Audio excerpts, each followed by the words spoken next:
Boy, just be yourself. If people don't like it, if you're being yourself, fuck them.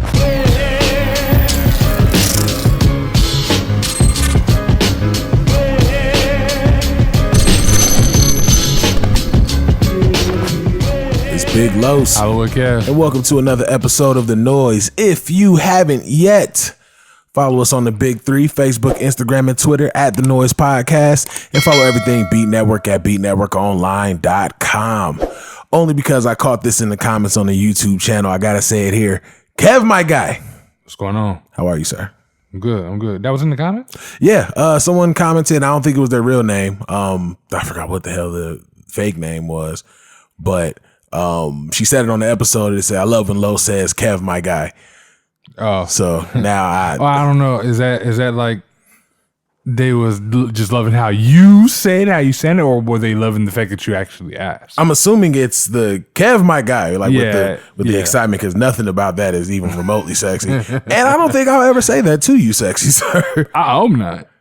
I truly hope not. I don't know. It gets a little cold during these quarantine. But to answer your question, man, I'm good. How are you? Brother, I'm tired. I am tired and frustrated. Why are you frustrated? Because shit keeps changing out here. There was a really big effect to my company.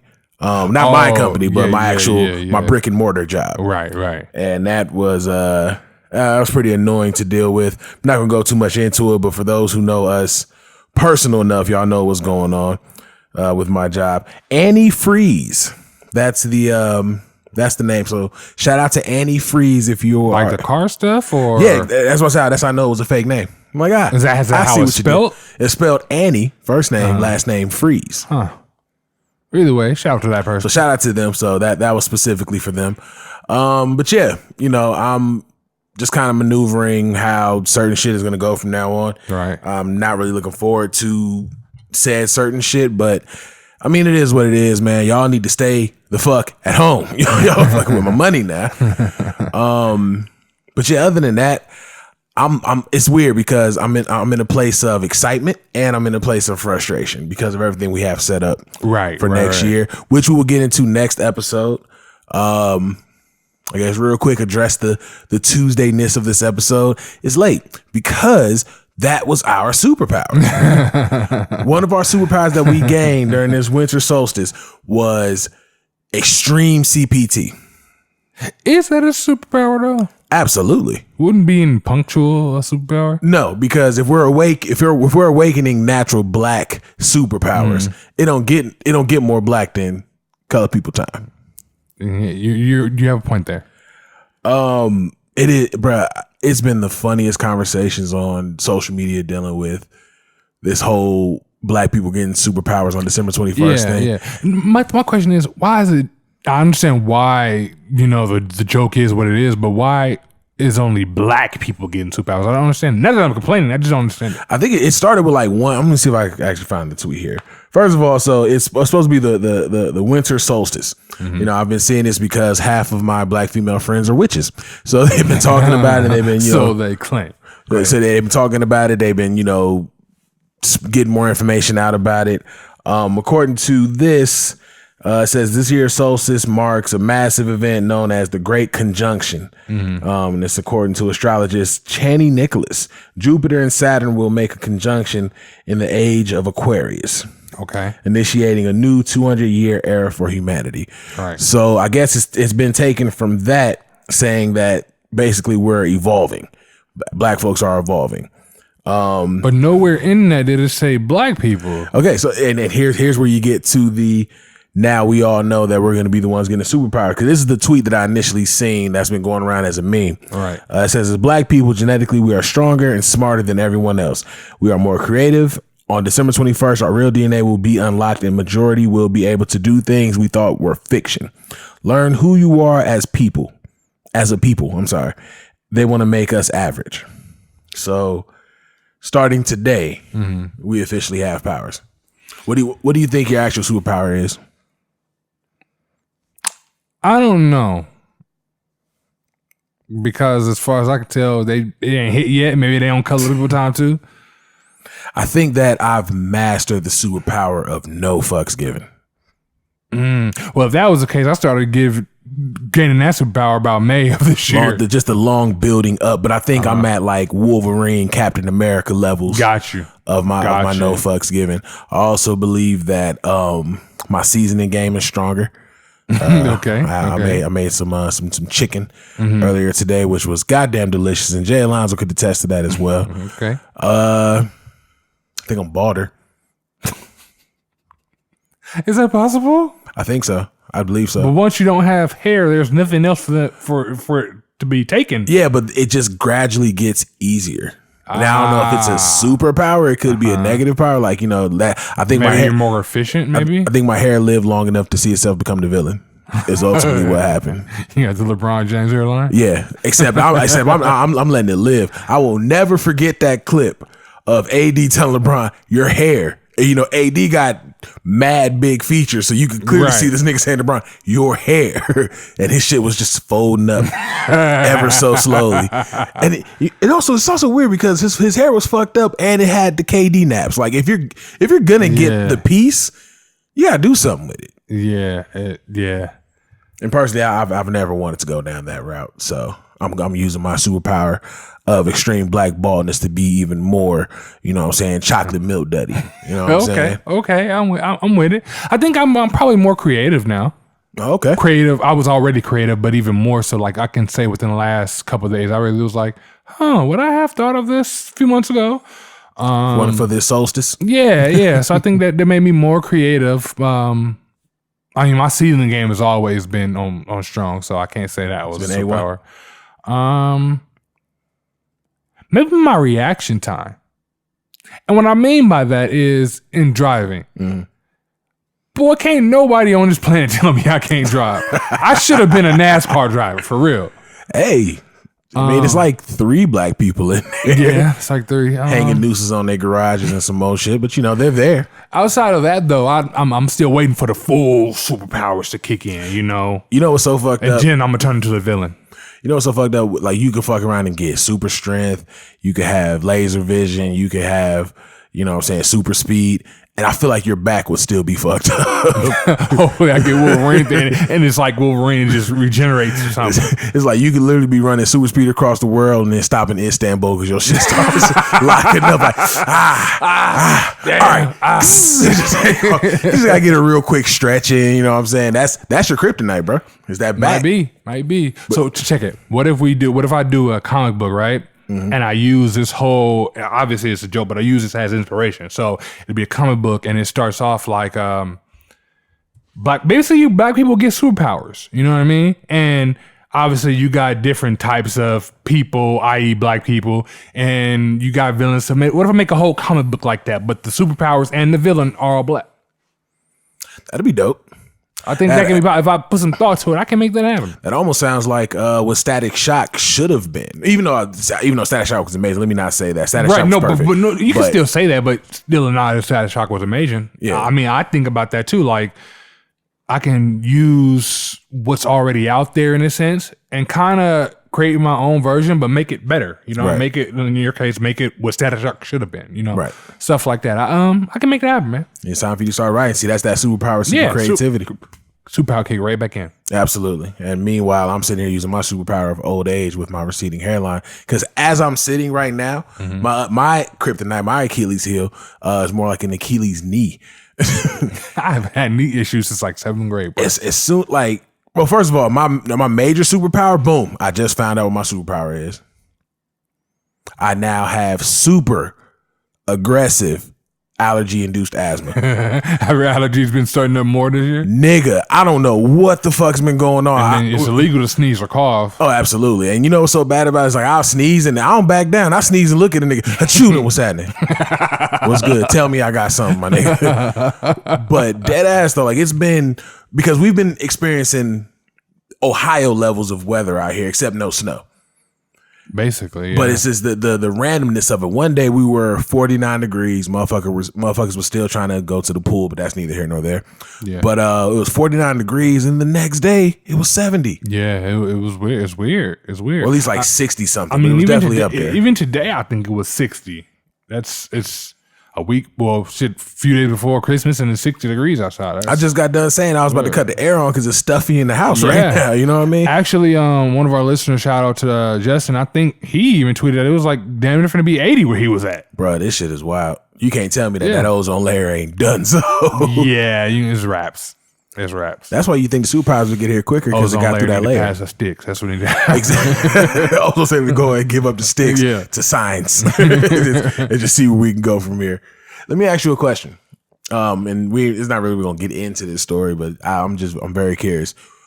Would you take more time, knowing that you have a kid? No, well, in your situation, kids, knowing that you have, you know what I'm saying, a family to get back to, would you take more time to make sure your boy walk? Just to be certified as a real nigga? Me now? Nah. I wouldn't. If I was maybe in it like Bobby was, then I can't say yes or no, but I can put up an argument. You know what I mean? Because he was in that. That's like a brotherhood in itself. But if you're asking me right now, no, I'm not gonna snitch. But I can't do that. I'm not gonna sit too much longer. Yeah, I can't do that. Like, don't get me wrong, shout out to Bobby Shmurda. Hopefully he gets out next year like how they're talking. And welcome home, Roddy Rebel. I don't necessarily understand the significance of taking extra time so your boy can walk when you have a kid to get home to. Yeah. You know what I'm saying? Like, and it's not like people have forgotten about you. Right. People are ready for you to come home. And people are ready for you to get back into the stew. Now, granted, music has gone to a different place since he's been out. I'm very curious to what he could create going forward. He'll never have another hot nigga, but I'm very curious to see what he can do going forward. And there's an anticipation for him because he sat the entire time. You know what I'm saying? Especially coming off of the whole situation with 6ix9ine, they're loving the fact that he's making these kind of moves. Would that anticipation still be there if, I don't know what Rowdy Tom was looking at before Bobby did what he did, but let's say, just throwing numbers out there, let's say Bobby got 2 years, Rowdy got 10, and they did whatever they did to get what they got now. Would you think that anticipation would still be there if he did do his 2 years, come out, opposed to what he's doing now? I think it would have. Do you think him sitting down had to help with anticipation for him getting out? I think it would have still been the same, only because there was anticipation there before we saw the reports that he was gonna sit a little longer so Roddy can come home. I think him saying he's gonna sit a little longer so Roddy can come home even heightened his mystique even more. You know what I'm saying? I was looking. Okay. Now he's the super thug, and really he's the antithesis. You know what I'm saying? I feel like I'm using that word wrong, so I'm going to use a different word. He is the reverse of what 6ix9ine was. You have a nigga who said, I'm going to take more time, versus a nigga that said, I was arrested this day. The next day I was telling them I'm cooperating. Right. And next day I'm like, yeah. Who do you need to point out? Right. Which I don't know. I was just very curious about that. I'm not, especially considering if he's going to come home next year and I'm sitting for another year, you could sit for another year. Like, you think Rowdy should have sat for another year? Because he took Rowdy's time. Right. So, I mean, and it could be some more shit behind that. I'm pretty sure somebody who is just the ultra real nigga of real niggas is going to let us know in the comments. But he took Rowdy's time. So I'm not necessarily, and they don't really go into what exactly he did to do that. But they said that apparently something he may have confessed to or something he may have, taken responsibility for that may have been on Rowdy's record, Bobby decided to take. I wouldn't be surprised if whatever his deal was, they both was looking at what 6 years. Bobby's would be 7 years, wouldn't it? I think they all were initially looking at like 10 to 15. No, I'm saying what they have now. Yeah. Okay. I wouldn't be surprised if both of them got equal time, and they or maybe one of them did get more a year more. I wouldn't be surprised if Bobby's lawyers was like, look, you stay out of trouble, do what you need to do, stay out of trouble. And when parole comes up a year before you're out, we're sure it can get out. You know what I mean? So essentially, they both kind of would have been out around the same time. Right. I think that by him his parole not being granted, that kind of threw a wrench in their play. Okay, so forgive me because I definitely gave them way more time.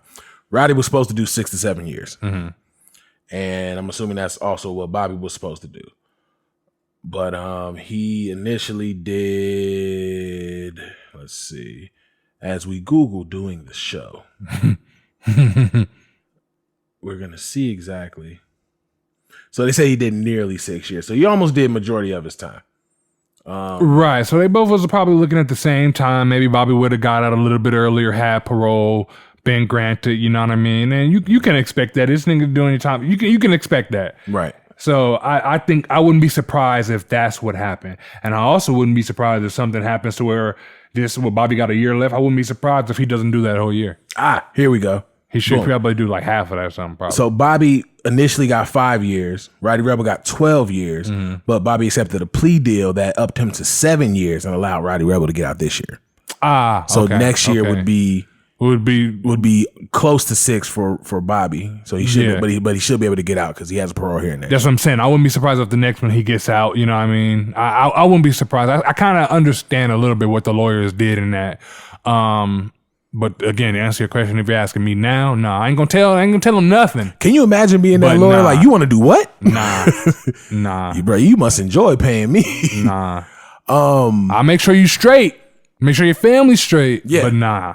And that's another thing. I could have came home, got back on my Bobby Shmurda shit, and your books would have been you would have been, you would have been like the man in the pen. You'd have been the commissary captain. You know what I'm saying? Like you want some fruit roll ups, my nigga? You trying to get down this Capri Sun? I got you. You know what I'm saying? Come to the celly. But I mean, I get it. Like I said, someone who's a real nigga is gonna let us know how we're not from the hood and don't know shit about this. And that's fine. We were just told. I am happy to be 30. That's fine. And then I'm glad my only pain is my knee. You know what I'm saying? That's fine. So I can actually talk about this now since HBO Max decided to be real niggas and take the Chappelle show off. Was they being real niggas or was it just tired of being shitted on? I'm sure they were both.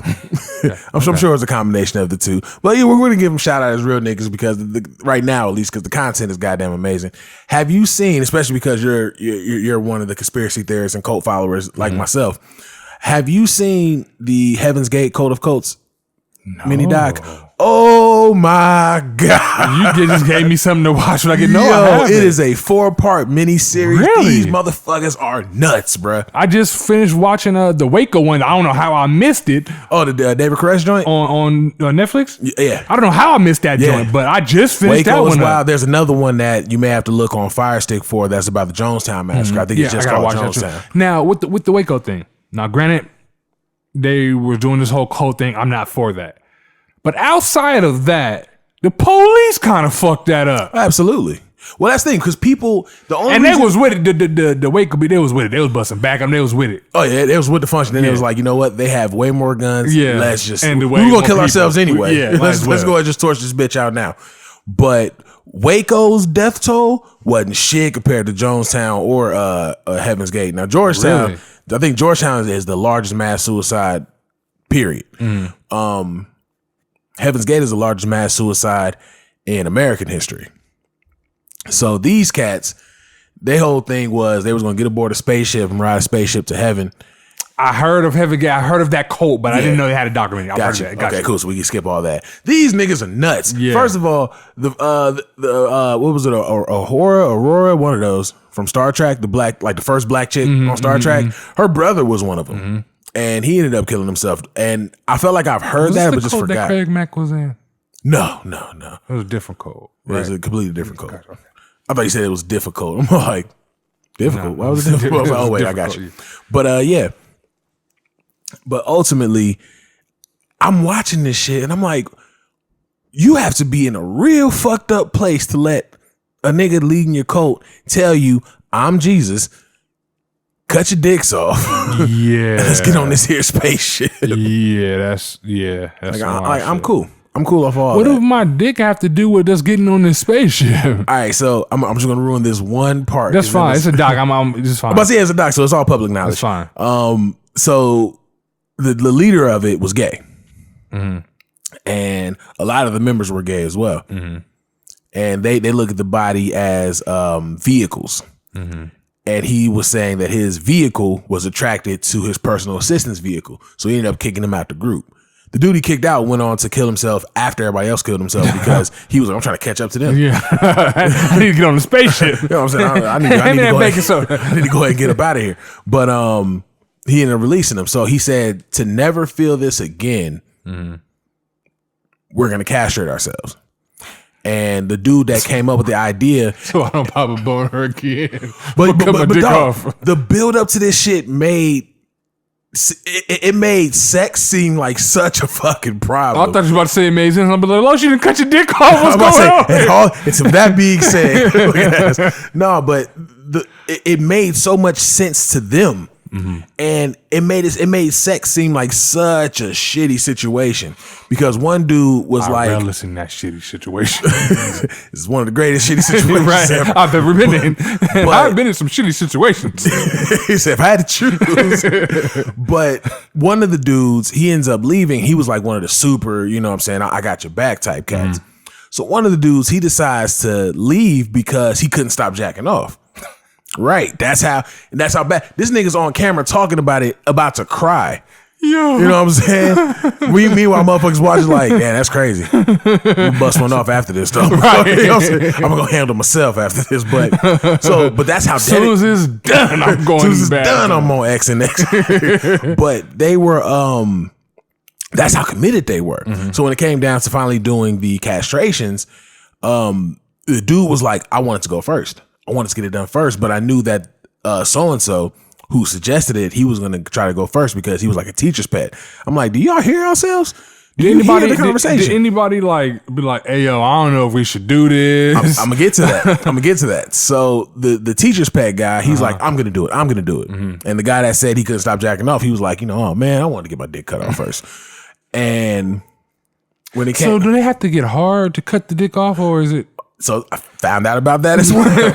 So because I know there's physical castration and there's chemical castration. You're right. Yeah. So they were going the physical route. However, their entire deal with getting it done was a chick who used to be a nurse who have heard about how they castrate people. So she was like, all right, I'm gonna take care of it from here. So I got it. I was in there. They call it the dick snipper. She was the dick snipper. She was the dick snipper. Gotcha.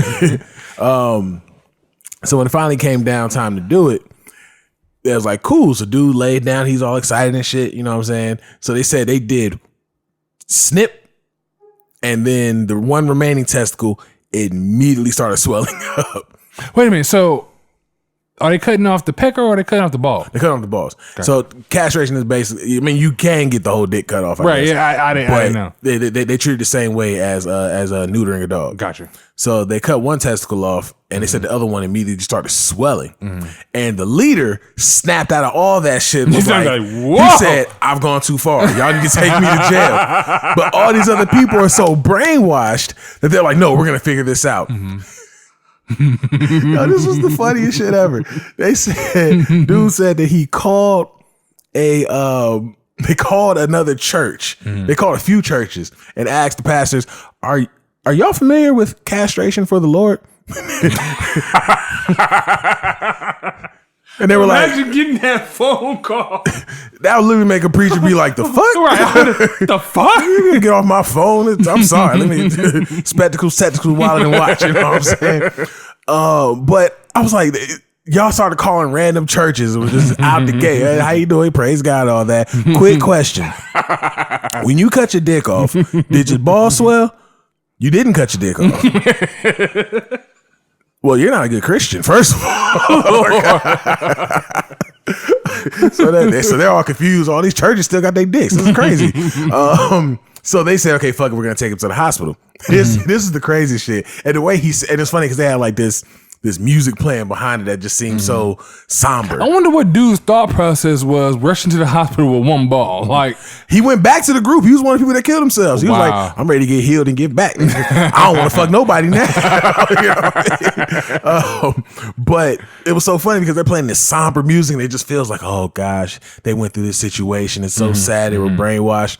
But then I immediately started busting out fucking laughing when I guess they ended up finishing cutting his balls off. And the dude probably went to the hospital. No, finish. The other teacher's pet was like, we threw the testicles in the lake because we didn't want no evidence.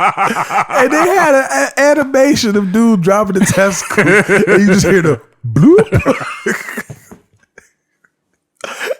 Yo, I was like, I know this is supposed to be sad, but I was in real tears, bro. I was just like, he threw his balls in the lake. Can you imagine going up there? Like, do you still have the testicles? Oh no, I threw them in the lake.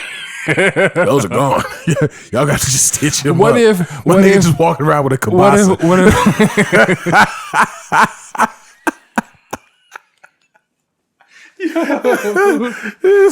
What if when they finished and while dude was going to throw him in the lake, they whatever amnesia they gave dude, he woke up with like, hey yo, they can reattach those. He told him, then like bro, I'm not jumping in that lake. It's February. It's cold outside. I know that water feels like shit. Was there fish in the lake? Dog, can you imagine the panic as soon as it snip?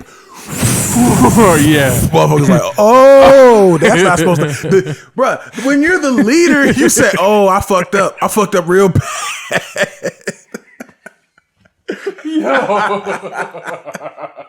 Y'all gotta arrest me. I'm on some next level shit right now. Oh shit. But for him to later go on and say he was Jesus and they killed themselves, let you know the path he was going down.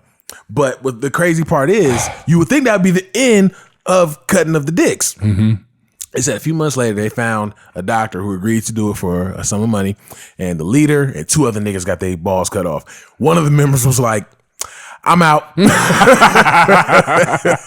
I'm good, actually. I got some usage to get up out of this.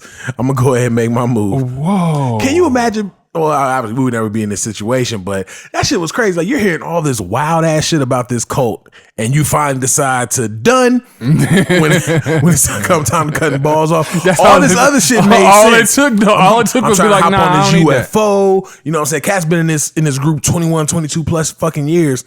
I'm about to hop on this UFO. This dude's in front of me is Jesus. His partner is God. And all this shit. We're cutting your balls off.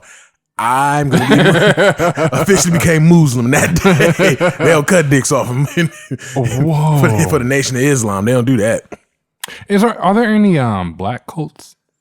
I'm sure there are. I feel like maybe as niggers we don't do that because every cult that I've seen, at least the crazy big popular ones, are all run by white people. Yeah, that's kind of the go-to. Huh. But it do be little sprinkles, like little Salt Bay niggas in there. Yeah, you do see like a couple of niggas. Like in the Waco joint, it was a nigga in there that was one of his guys, you know what I mean? So exactly. He was only one, but yeah. Same thing with Heaven's Gate. It was only one. And that was I guess he believed in it more, especially because his sister was doing Star Trek. You know what I'm saying? Like, man, she closer to God than I. Nah. And she ain't got no balls. I'ma show her. I can get on a spaceship with no balls too. Moral of the story is the quickest way to heaven. Cut off your balls. I guess I'm going to hell. Cut off your balls. Yeah, I vacation there. I'm swimming. Anyway, so there was some stuff we wanted to get to. We were talking about it earlier, but the Ma Rainey joint on Netflix. You got a chance to see it, right? Yeah. What'd you think? I thought it was dope. It took me probably a couple minutes to realize that it's based on the play. So to me, I viewed it same way how Fences should be viewed. Mm-hmm. You know what I mean? It's a lot of dialogue. That's basically what that movie is. It's a lot of dialogue. If you notice, they're only in one location the entire movie. Right. You know what I mean? So one building at least. Yeah, one building at least. Yeah, I thought it was dope. I thought only thing I didn't like was I didn't like why they put all that goddamn grease on Viola, but they had to make her look. She looked so greasy. They had to make her look rough. I guess so. I thought she did a phenomenal job. I thought Chadwick did an amazing job. Absolutely. And all in all, man, it was a story that needed to be told. I learned something. You know what I mean? I seen that name but I didn't know who. I thought it was a white person. I didn't know. Yeah. So this was good. And then when I actually able to go back and read like the history of her and notice that it's a lot of she's the godmother of a lot of music artists. Absolutely. Mm-hmm. I thought how they portrayed the situation. I thought how they portrayed how it was for black music, especially at the end. Yeah, with absolutely. When I seen that at the end, I was like, are you shitting me? Yeah, and then they just ended there at that. Y'all know what we talk about if y'all seen it or when you see it. I thought that was amazing, and I gotta agree, man. Chadwick really brought that entire movie home, right? And man, it was so hard to watch that and not feel like we really were robbed of our next great talent. We were robbed of the Denzel of our generation. You know what I'm saying? Even though Denzel is our generation, but no, I get what you mean. Age, you know what I'm saying? I get what you mean. I get what you mean. Yeah. Like we were definitely robbed of that. And that's a talent that's going to truly be missed. That's a talent that we really, for the time that we had him, I don't think we appreciated him the way that we should have. I think the appreciation should have ran much deeper than just Black Planet. What the hell am I talking about? Black Panther. He was on it. I'm explaining why why Black Planet ended up coming up in conversation. But like I feel like his true appreciation didn't come until he did Black Panther. Probably but, so. And I'm not one of those dudes. I was there from the gate, but like, from 42, get on up. You know what I'm saying? Yeah. I didn't really feel the one he did about Booker T. Washington. Was it Booker T. Washington? I think so. Thurgood Marshall. I'm tripping. He was a lawyer. Yeah, I wasn't really feeling the Thurgood Marshall joint. That's not taking away from his abilities. It's just, I don't know. The story didn't do it for me.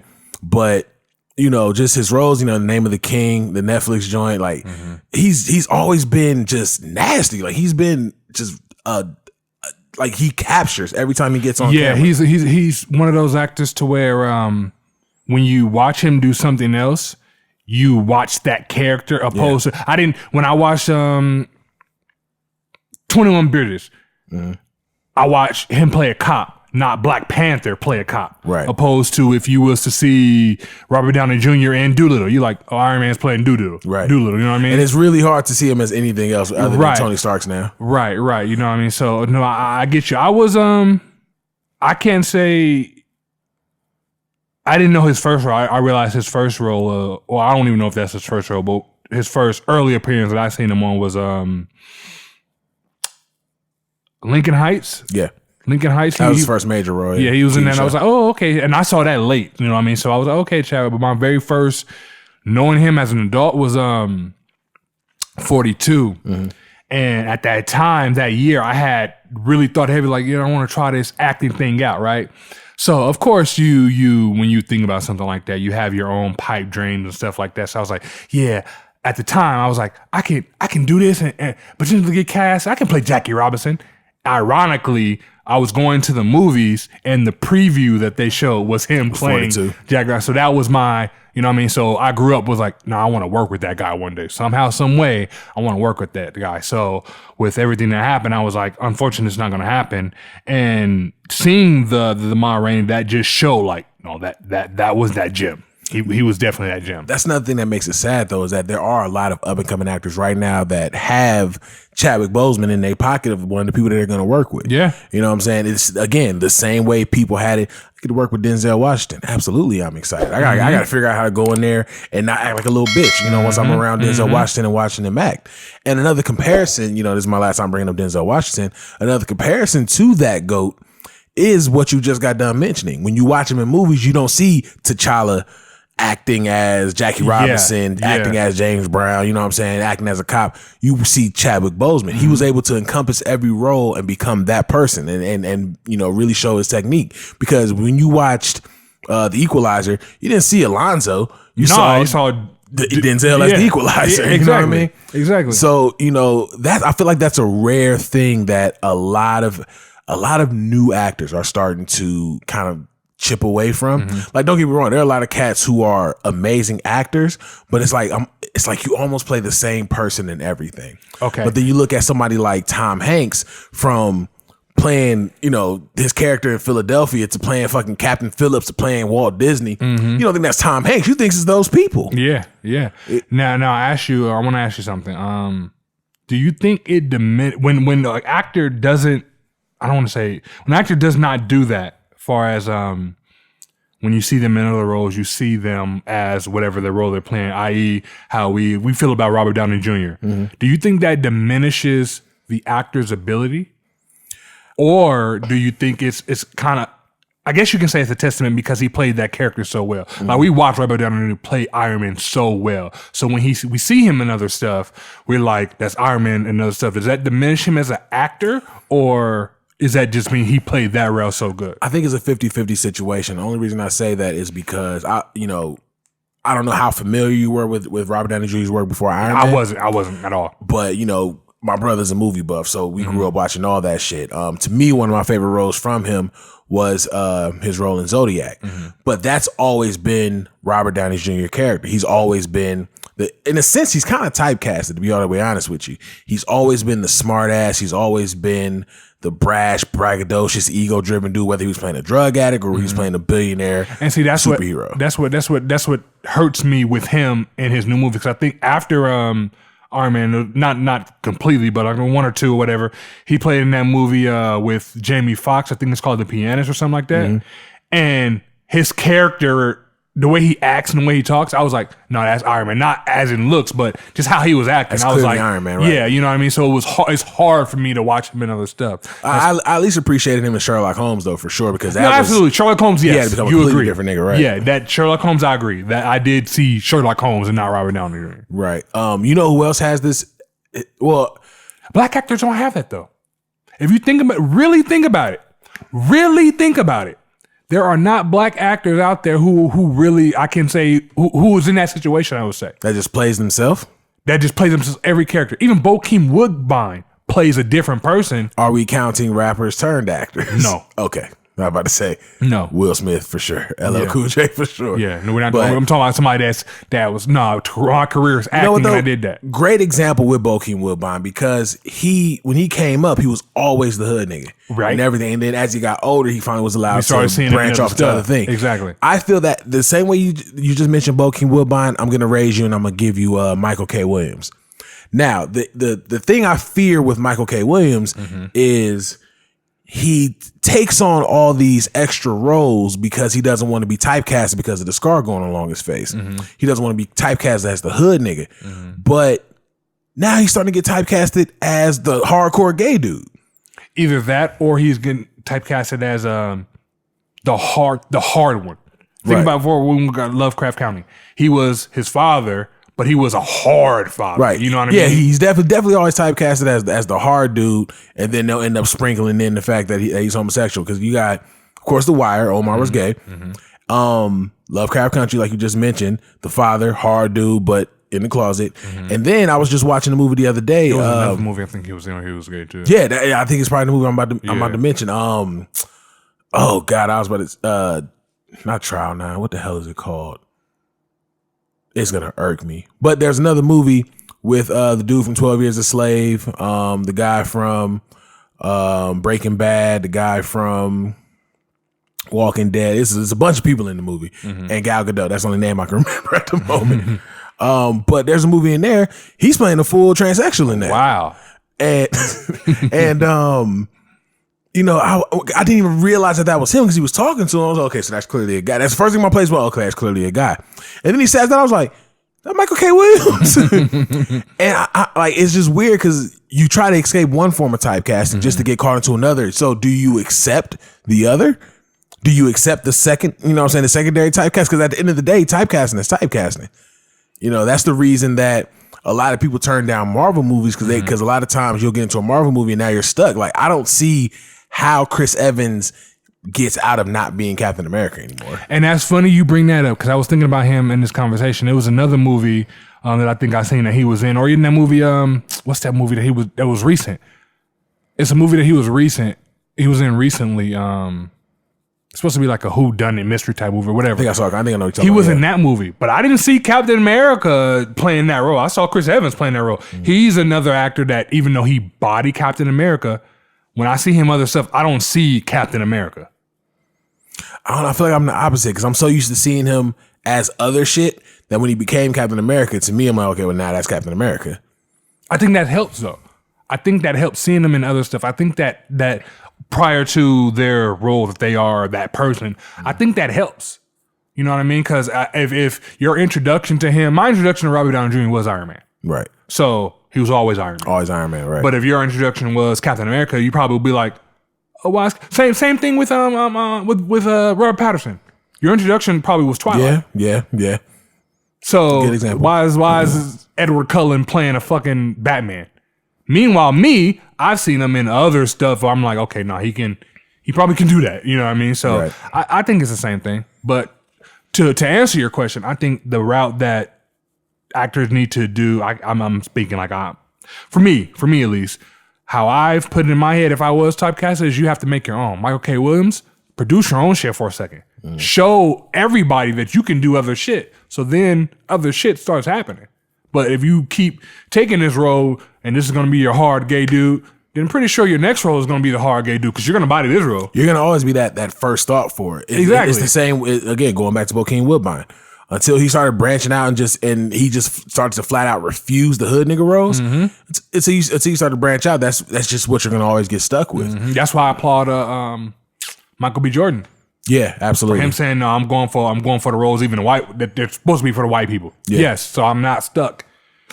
I agree. Now, where I don't want Michael B. Jordan to get caught up, and women are gonna hate me for this, so that's fine. I don't want to have him get caught up in so many roles where he's just eye candy. Yeah, because that's a fear for me because Michael B. Jordan has gotten better. He's one of the cats that used to just play Michael B. Jordan on shit, but he's definitely honed his craft and he's definitely starting to, really bring home true drama, true emotion. Mm-hmm. I just don't want him to get caught up. It's like, you got to take your shirt off because, you're Michael B. Jordan. Just let the nigga act. Right. Just let him act. If he has it in him, he has it in him. Right. You didn't see him without a shirt one time in Fruitvale Station. Nah. But everything since First Creed, shirt off. No matter what the situation. And the same thing goes for the guy that plays Thor. I think that's the game, though. Yeah. I think that's the game because we both feel we're the same way, but we're two men. I mean, it's a whole other demographic out there, right? What I mean? That's why I said women are probably in the back, like, Yeah, I think the game is the game. You just got that's. I think in that particular case, it's not up to.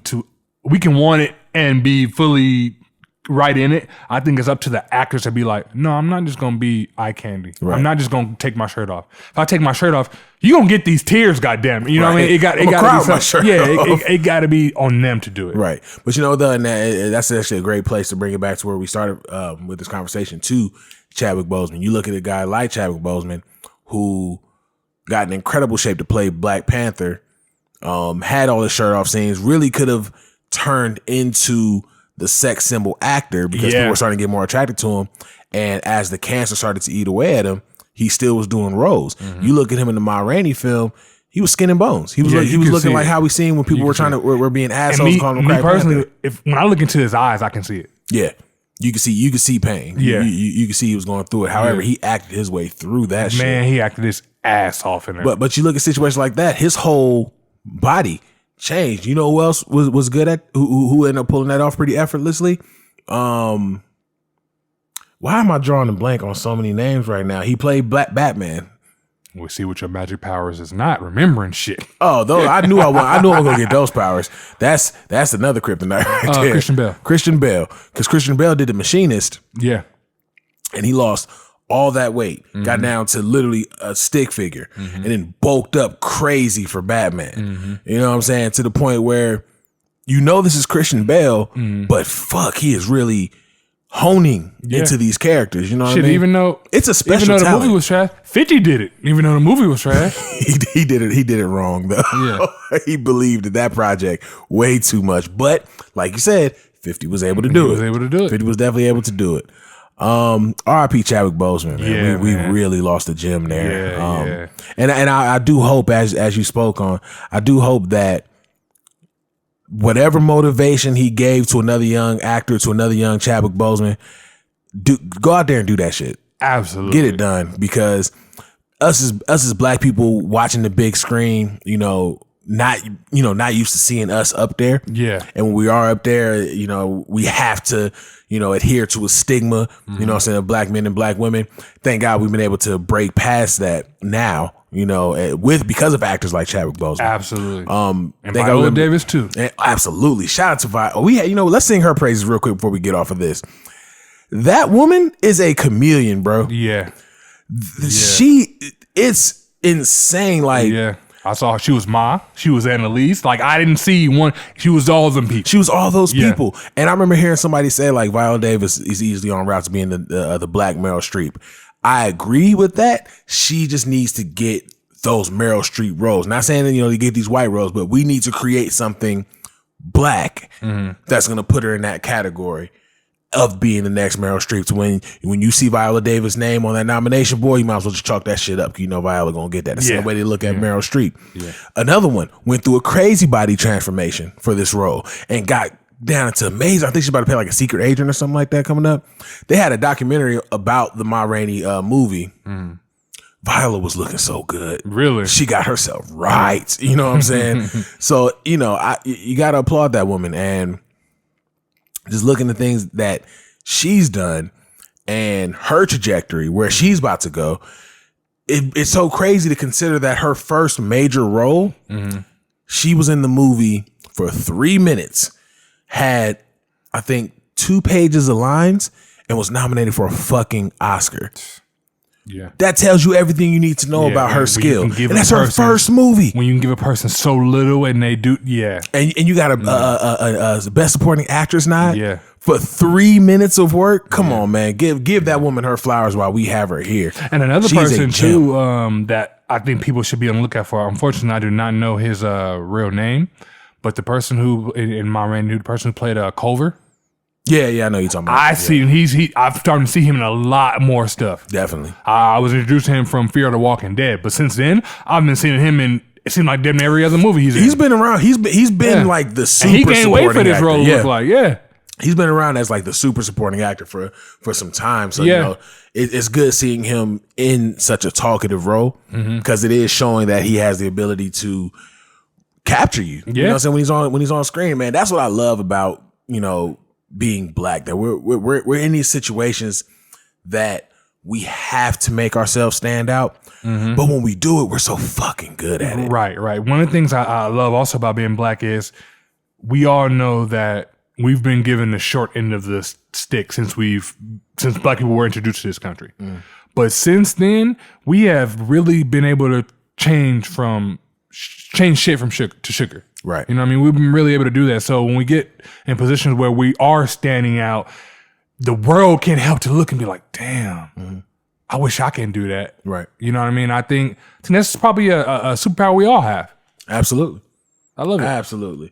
And we've only been improving on that superpower, man. That probably ties into our superpower that we're going through now with all the big shit we got set up for Beat, which we'll let you know about, next week. Yeah. The creative side, as you say, yours is. Before we get into this last story, I do have a what if question now. Okay. So we talked about what happened with Lil Wayne and how he sold his masters for $10 million. I haven't seen anything reputable report on it, but the social media, which of course is much more smarter than any official, media outlet. But social media is saying that he sold all of Young Money's catalog for $100 million, which is why they say Drake went off to start OVO, which is why Nicki Minaj retired. Because once you're retired, you can legally get out that contract and pretty much start over from there. But that's what I say. Nicki Minaj retired. Big quote fingers. How much if you're Lil Wayne with the Young Money catalog? What would you sell that for if you would sell that? Well, I wouldn't sell it personally. Me neither. That's like now. Is it Drake's catalog, Nicki's catalog, or is it just Lil Wayne's and Young Money's catalog? Young Money, period. So that's Drake, Nicki. I think that's Nicki's all of Nicki's catalogs. Well, Drake's catalog up to, I believe, Nothing Was the Same. Now, see, this is why we would need official reports, because when I initially seen it, I was like, it was Young Money's catalog. So the song that they how they was on Bedrock, how it was all on Red Rock. No. They meant Young Money, the label, is what they're trying to say. Because only reputable source I saw talk about it was Vibe, but Vibe ain't been reputable in some time. If that's like Drake's, man, that's a billion. That's a billion in catalog. Yeah, I'm about to say, I'm that's definitely upwards of a billion. I'm definitely getting more than 100 mil. Absolutely. I don't care if you suing me for 20 mil and I need money right now. I'm better getting more than 100 mil for this. At best, I'm looking at 500-600 mil. Like, you're gonna make sure I'm good when I give you this catalog, because that catalog is still printing money. That's what I'm saying. That catalog is still printing money. Was this Highway? Had to be.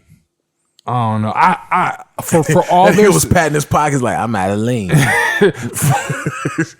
For all their sake, man, I'm hoping that's not true.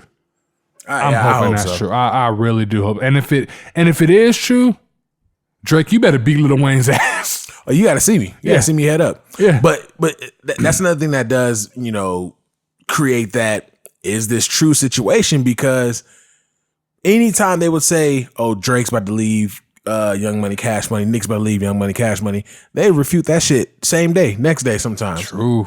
They ain't said shit since this rumor started. True. To my knowledge. If y'all know of an article out there, please let us know. I really hope not. I don't know. I wouldn't. I mean, like I said, I probably wouldn't. So if it was my own masters for 400 mil, if I'm Lil Wayne, but and then we're not even being fair. We're just talking about Wayne, Nicki, and Drake. Just that alone is a Billy, though. Just that alone is a Billy. Tyga had a decent run under Young Money. We got a couple singles out of Jay Mills. We got a couple singles out of what's the nigga's name? Gutter was his name? I don't think we got shit from Gutter. I think we just got some verses from the cat who was in G Unit. Lil Twist. Or Lil Twist. Yeah, I think so. Yeah, it was a couple singles from him. And then the other kid who's on G Unit now. I know you're talking about. You know what I'm talking about. I can see his face on the Beauty of Independence cover, but I still can't think of his name right now. I don't know, but I think he had a few like similar to Lil Twist. I think he had some in there. Yeah. Who else was signed to Young Money? Either way it go, that's a catalog. Yeah. You know what I mean? Like, so you already got the Billy from them, and then you got the $250 from the other cats. So damn. That Billy 250, I need that. I need all that. I need my residuals. Those streams aren't going down anytime soon. Nicki has a cult-like following. Drake stream is probably going up. Easily. You know what I mean? Like, every time Drake drops Wayne stream's probably going up now. You know what, though? But I wouldn't be surprised if they go down because they sold them. What do you mean? I know it sounds stupid, but like now that money, you know what I'm saying? First of all, people probably already didn't believe that they own their masters. Mm-hmm. Now that they know that at one point they did own their masters, and then you gave up that right. Oh, I get what you mean. Now that we know that they're like you're not Drake's there or somebody. Yeah, exactly. You know what I'm saying? Now, granted, I don't think it's gonna slow down tremendously, but I do think they probably are gonna see a dip in streaming, unless they start doing some wild shit, like start putting out best of compilations and shit like that, which I can see happen. Wouldn't be surprised. I know of what is it? Best of Lil Wayne got to be coming soon. It has to. But you know what? I will say this though. That best of Lil Wayne though, probably it's gonna be fire. It's gonna be fire. That's gonna be the craziest play for it. It's like I'm gonna add that to my I'm gonna add that to my shit. Go ahead, click plus, download. I'm gonna listen to that later. Let's get into the last story of the day. Versus. Yeah. Did you watch? Yes, I did. Now, it's two, well, even though I grew up on this side majority of the time, but it's two Cleveland boys. Were you able to appreciate what they did and the time that they were having? Yeah, I was able to appreciate it because those are both like legacy acts. Mm-hmm. You know what I mean? And shit, E40's still making music. You know what I mean? Still. So, and I was still making music. Right. I was able to appreciate it for that. And you know, fun fact, I don't know if I said this on the show. Now, I don't know if my dad was telling the truth or not because he's a liar, but supposedly I'm related to Too Short. Man, if you don't tell him to cut the check, I don't know. Supposedly, call Uncle Short. Supposedly, right? Because not when I say related, I mean like a cousin. Supposedly, Too Short was my dad's cousin. Supposedly. So again, I don't know because the nigga a liar, but that's out there. Anyway, I hope he listening. Uncle Short, dog. What's good with the check? I was a junior during the hyphy movement. You know what I mean? And I know how big that was. You know what I mean? Not only was it big just off of being big alone, but it was big for me because that's not the particular music I gravitate to, but I did. So it was really big. You know what I mean? So I was really able to appreciate what they did. Like we said on the show, I didn't know how Too Short's portion would go over, but it went over great. It was a fun time. I think I had my final. Oh, they was lifted too, boy. Oh, absolutely. Yeah, they were gone. They were on Heaven's Gate, UFO, just with their dicks, I'm sure. I think I scored it in the end 16-3 and 1 tie, and that went to 16-3. No, I'm sorry, 15-4 with 1 tie. Of course, the E40. Ooh. Now, here's the thing. Here's the gotcha. That's a big dip. It's a big dip, but 40 played nothing but hits, except for those 4 records that Too Short won. Now, that doesn't take away from the fact that Too Short didn't play nothing but hits. To me, E40 hits were just better. They were just big, But Too Short was playing some shit I forgot all about. As soon as that motherfucker, you should be getting it, I was like, classic, bro. That used to slap in LA. And you know what I'm saying, to your point, junior year, when hyphy became a thing, do you remember how hyphy became a thing? That I don't. At least for us outside of California. You remember the store Chic? Yes. When you would go buy some shoes in Chic, they would give you the Federation's EP. And on there was the hyphy record and the Go Dumb record. And that shit took over Vegas radio for a little while. So when you went and copped your pair of Avrixes and you got your NBA patch pump jacket, you know what I'm saying? You got a copy of the Federation's EP. And it started there, and then E40 was already co-signed him on the hyphy record. And then right after Federation became a thing, boom, I Get a Report Card dropped. And Tell Me When to Go came out, and that was it. That was it. Hype movement was born across the country, even though it's been in the Bay. One thing that used to piss me off around that time, though, once that shit started, everybody acted like they knew who Mac Dre was. Yeah, I didn't like that too. You had a whole bunch of people. He did this, he did that. Nigga, you just found out about this nigga. Well, come on now. And that shows you how fickle and fake motherfuckers are, because you know who else they did that with? They did that with DJ Screw when Screw music became a run. Remember that shit? Yeah, you're right. R.I.P. Screw. Name 3 albums that Screw even mixed on. We ain't even got to talk about shit else. Just name 3 albums. You're right. You know what I'm saying? Like, nah, man, I hate it when niggas start doing that shit. But when hyphy came around, that was a movement. And it's so crazy how many friends I have from the East Coast, it was like, nah, I'm not watching that. And I'm like, I guess I understand why you're not watching it, because this is not for you. Yeah. The same way. It's definitely, like my girl said, Too Short is an acquired taste. Absolutely. So I think that battle was definitely an acquired taste. Absolutely. But it was so much fun. Oh, it tastes great. So much fun. It was a delicious serving. And I love their background too. And it's funny that you mentioned that. That's actually the most expensive background they've had. That shit looks so clean and so nice. I think they said they spent like that yellow, $500,000. That yellow looks so nice. The yellow was clean. Oh, man. The Mustang was clean. The Ford was clean. Both sitting on white walls, on suspenders. You know what I'm saying? That shit was just all the liquor. That I will say this. E40 is shaped like a melted ice cream on popsicle sticks. Oh, absolutely. He looks like Grimace from McDonald's. Yeah, I will say that. Absolutely. That man, like them little bitty legs and his upper body, like it was just funny. But he played hits. And that's another thing too. Like, and it brought it, and like I really thought about it. You've never heard of Too Short and E40 ever having a problem. And for their 30 plus year career, they've always collaborated. And they even said at the end, they said, bro, we got so much music together, we could perform anything. And they performed Players Ball, they performed Bitch, they performed what was the other record called? It was one more. Oh God, I can't remember. It's gonna come to me later and I'm just gonna hop on the mic. So and so. But yeah, like you've 30 years in an industry that's so cutthroat, that's so selfish. Yeah. 30 years in the Bay, in ultimately the unrecognizable Bay, because for a long time, the Bay was just E40 and Too Short. 30 plus years of being the pillar of the about Bay. The Bay now, they probably only think about those two. Still probably go back to them, exactly. 30 years of being that for the Bay and not one public issue. Nope. And how I knew they was real with how they felt about each other. Too Short called that man Earl the entire night. And he called him Todd. Right. The entire fucking night. And the handshake No fingerprints. What did he say? I can't remember. No fingerprints, no evidence.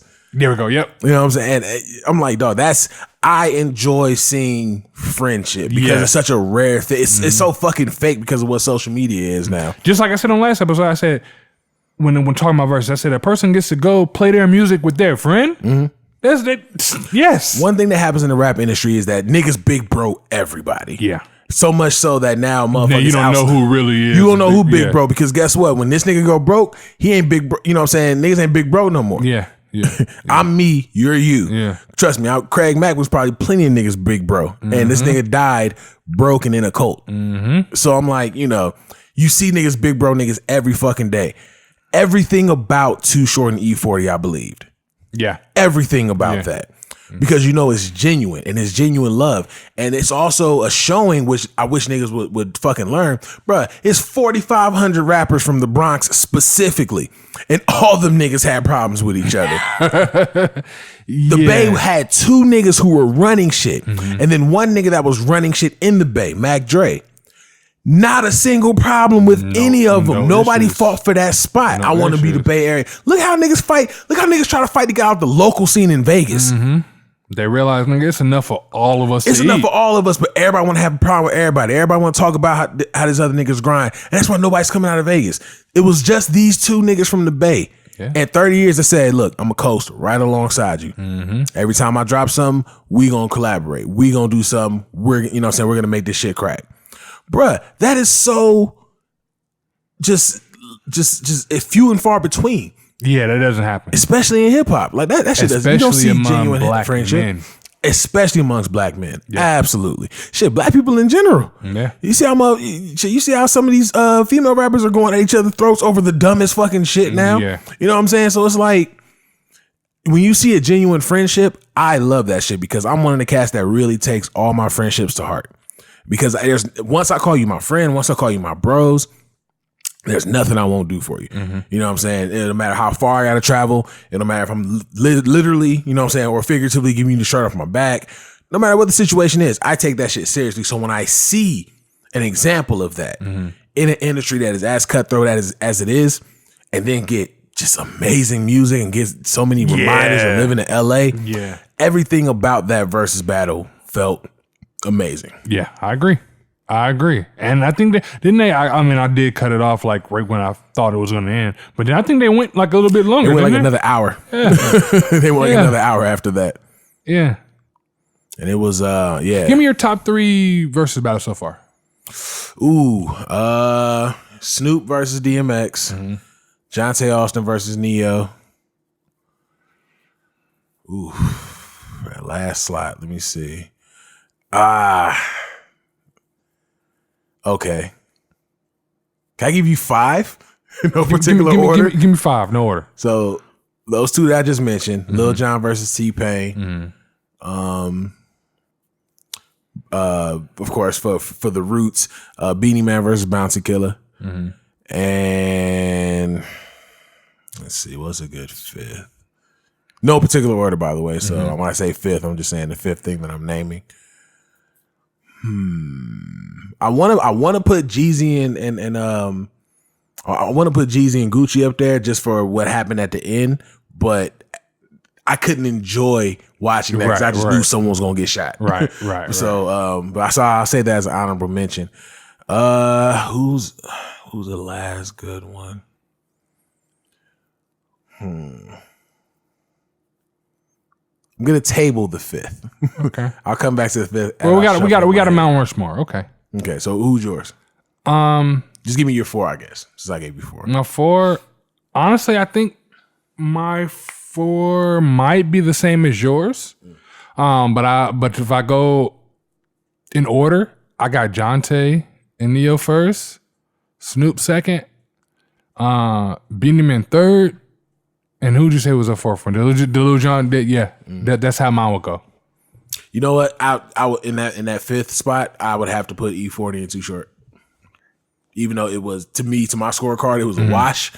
I gotta put E40 and Too Short in that position because one, just amazing music, and one thing about certain music that you hear, especially, you know, when you growing up in California, you literally, every song you hear, you have a memory driving somewhere because that's all you do in LA. Yeah. Shit, and the Bay. Goddamn. That's true. Anyway, shit, that whole Schoolboy album, Schoolboy's first album, and yeah, Schoolboy's that's all that shit. That whole album I played and think, oh, this is when I was driving. Yeah. All of it is riding around music. All of it is trunk music. So it takes you back to that place. So just for the nostalgia, for the friendship, the camaraderie that they showed, yeah, they have to be in the 5 for sure. Okay. No particular order, but I'm glad you got Jonte Austin and that one is slept on. Yeah. That one is y'all, I don't think you understand the amount of music these niggas have. If you get the opportunity, please go watch it. I'm sure it's on YouTube somewhere. Please go watch that one. There's so much music there. It's disgusting how much music is there. And they were going hit for hit. Whew, that was such a good one. I see why you would put that as your first one as well. That was my first one. There was no like slagging records on that entire Versus battle. Yeah. But yeah, big ups to E40 and Too Short, man. Thank you guys for doing what you did. You know, it felt great to see the Bay just be up. I got a bunch of people on my page from the Bay, so it felt great to see them in their element. Like it was really a celebration for the Bay, as Too Short said a few times on there, because he was very high. Yeah, very drunk too. Very drunk. You know what I'm saying? But yeah, man, I thought it was a solid celebration. I thought it was a great fucking time. Yeah, I did too. I agree. Great fucking time. It was great. Well, you got your show on Tuesday. Enjoy it. Before we go, I do want to say this. It's somebody out there. I don't know who. It's somebody out there that either one of two things. Either we are nigga dramas, we predict shit, or, which I'm inclined to believe, it's somebody out there that listens to us, watch us, or whatever, but they take little jokes and little shit we says, and they'll put it on Twitter, and it'll get our teas. And it'll float. Yeah. It's somebody, and no, if it was to happen once, this is a one-off, but I see it happening like every week, and it's something that we specifically said on this show. So to whoever that is, I see you, number one. Number two, thank you for listening. No, I feel that same way because we've been doing story time with Los since we started this back in August 2016. All Def Digital that had a story time show, and Dormtainment has a story time show. Cut the check. It's not hard. We just need the check. Just cut the check, and I guarantee we make your platform, whatever that is, better than what it currently is. Because you got it from us anyway. I guarantee you. Follow us at The Noize Podcast on Facebook, Instagram, and Twitter. Follow everything Beat Network at beatnetworkonline.com. Definitely make sure you're following before the turn of the year because, we got some shit coming up in 2020. And not only do we got some shit coming up next year, I can honestly say, like, this might be the episode you want to listen to, because I think that might be some shit, that episode. It's gonna be some gems. It's telling you what the new year be, the year in review. I think next episode is gonna be fun. Might as well jump in and get involved. Might as well. As always, we appreciate you guys tuning in. As always, we appreciate the support. And as always, it's Big Los. Hollywood Kev. It's The Noize.